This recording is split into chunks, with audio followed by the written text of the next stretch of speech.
हर्षवर्धन पाटील यांची नाराजी नव्हती, त्यांचे काही प्रश्न होते, त्यांचे प्रश्न सोडवण्याचं मी आश्वासन दिले, असं उपमुख्यमंत्री देवेंद्र फडणवीस यांनी सांगितलं. पुढे बोलताना फडणवीस म्हणाले की हर्षवर्धन पाटील जेव्हापासून भाजपमध्ये आले तेव्हापासून सातत्यानं त्यांनी भाजप हा मोठा करण्याचा प्रयत्न केला आहे. समर्पित भावनेनं ते काम करत आहेत. पूर्ण ताकदीनं हर्षवर्धन पाटील महायुतीच्या उमेदवारांचे काम करतील. मोदीजींना पंतप्रधान करण्यासाठी महायुतीचा उमेदवार असेल तिथं सोबत काम केलं पाहिजे.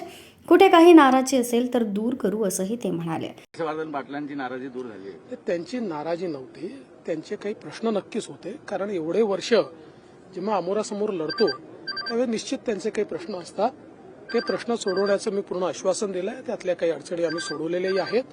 मला पूर्ण विश्वास आहे, कारण हर्षवर्धन पाटील जेव्हापासनं भारतीय जनता पक्षामध्ये आले आहेत त्यांनी सातत्याने भारतीय जनता पक्ष मोठा करण्याचा प्रयत्न केलेला आहे. पक्षाच्या प्रती समर्पित भावनेने ते त्या ठिकाणी काम करतायत आणि त्यांच्यासारखं नेतृत्व हे मोठं झालं पाहिजे, ही भारतीय जनता पक्षाची जबाबदारी आहे.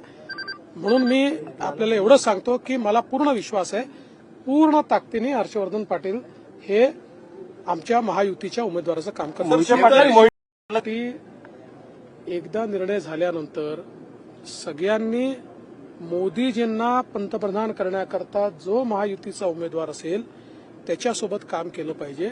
त्यामुळे कुठे काही राजी नाराजी असेल, बावनकुळे साहेब बोलतायत, मी बोलतोय, आमचे अन्य नेते देखील त्या ठिकाणी बोलतायत. परवा गिरीश महाजन देखील जाऊन आले. हर्षवर्धन पाटील यांच्यासारख्या नेत्याचं नेतृत्व मोठं झालं पाहिजे, ही पक्ष म्हणून भाजपची जबाबदारी आहे, असं वक्तव्य उपमुख्यमंत्री देवेंद्र फडणवीस यांनी केलं. ते बुधवारी अकोल्यात पत्रकारांशी बोलत होते.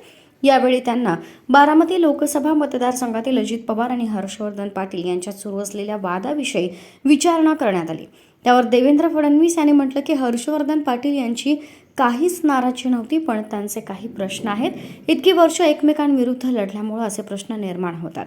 हे सर्व प्रश्न सोडवण्याचे आश्वासन मी हर्षवर्धन पाटील यांना दिलं आहे. किंबहुना काही प्रश्न सोडवले आहेत, असं देवेंद्र फडणवीस यांनी सांगितलं. देवेंद्र फडणवीस यांना माढा लोकसभा मतदारसंघातील महायुतीचे उमेदवार रणजित सिंह नाईक निंबाळकर यांच्या विरोधात मोहिते पाटील घराण्याच्या असलेल्या नाराजीविषयी विचारण्यात आलं.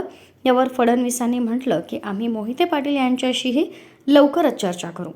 एकदा उमेदवारी जाहीर झाल्यानंतर नरेंद्र मोदी यांना पंतप्रधान करण्यासाठी सर्वांनी मिळून काम केलं पाहिजे. जो महायुतीचा उमेदवार असेल त्याच्यासोबत काम केलं पाहिजे.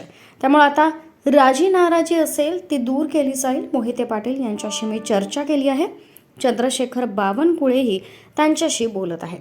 गिरीश महाजनही परवा त्यांच्याकडे जाऊन आले. आमचा हाच प्रयत्न आहे की सगळ्यांनी एकत्र राहिलं पाहिजे, असं देवेंद्र फडणवीस यांनी म्हटलं.